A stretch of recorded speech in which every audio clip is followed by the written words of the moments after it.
buying your baby chicks from a hatchery and getting them in the mail, you're buying them at the local farm store, or you're hatching some baby chicks out like we did right here, there are 4 major things that you need to think about. First and foremost, they need the heat. Second, they need water. Third, they need their food. And fourth, what a lot of people don't put much thought into is the bedding. And that's what this video is about.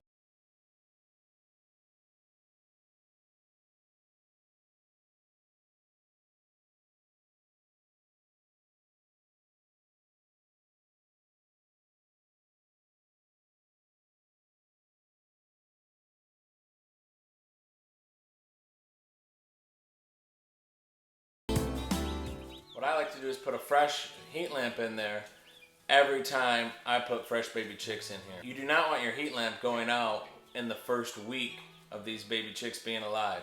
Once they get older, it's not as bad, so I'll end up putting an older one in there later on. We're also in a climate controlled room that I keep at about 70 degrees, which having a climate controlled room like this is really nice because you're not constantly adjusting your heat lamp up and down depending on the outside temperatures. You can see right here, I've installed this automatic chicken waterer. Now this one is a waterer that works off a high pressured well system, so you don't have a gravity bucket that you have to fill up or anything. It just works right off the hose, which is great. Constant water supply, never have to worry about it. Now if you're like me, you're looking at that thinking, well, in the morning, you're going to have 4 dead baby chicks inside that thing. And that's what I was nervous about too. But I've raised over 400 chicks on these now without any issues. I finally just now made this adjustable stand for it so it can grow with them. So I can raise it up as they grow and it stays nice and clean, constant water supply.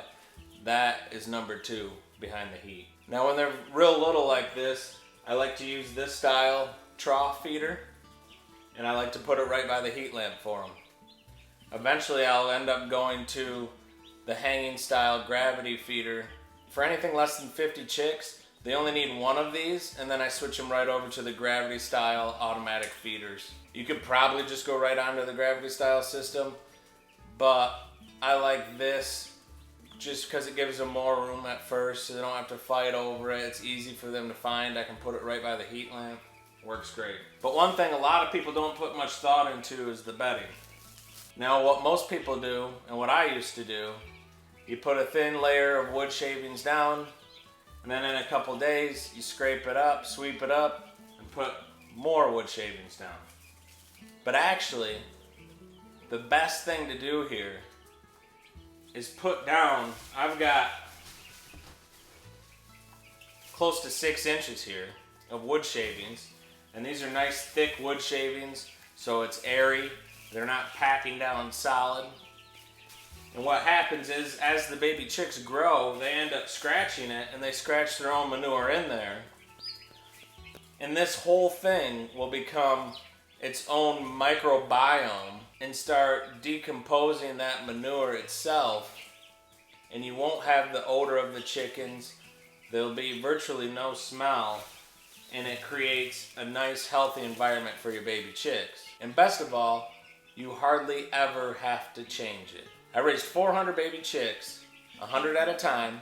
They were only in here for 2 weeks, and then they were brought outside, and never changed the bedding. These chicks over here are a week old. I started this out with 3 bags of wood chips. And right now, as you can see, there's a little bit of manure on the top. When they're young like this, depending on how many you have, you might have to come in here with a pitchfork and kind of just rake it to stir it up a little bit for them for the first week. But at this age, they'll start to scratch and turn it themselves. With it breaking down on itself and having millions of microorganisms working inside this wood shavings to break down the manure, it takes care of the smell, and it takes care of any sicknesses that you would get from having baby chicks in their own manure. Now I know some people like to, or they're having a fun time. I know some people like to use wire, but to me, you're still getting a little bit of manure stuck on that wire that never really goes away. And I just don't like putting chickens on wire like that constantly, especially baby chicks when they're growing so fast and have to walk on that wire. I personally don't like it. And to me, to see them on wire doesn't give me a good feeling, you know what I mean? I think they look a lot better right here on these wood shavings. So now as your chicks get older and they start stirring it in, you can start adding more wood shavings and just keep piling it up. And eventually, when you're done, it'll all be kind of a brown colored wood shavings, and you can tell it's starting to really break down and not have as good of a value to these baby chicks. Like I said, I got almost 400 baby chicks out of this area with about 8 bags of wood shavings. But another good thing about this system is the wood shavings are nice and dry when you're done with them. So I actually take them and use them as pig bedding after this. So you're actually getting twice the use out of your wood shavings as well.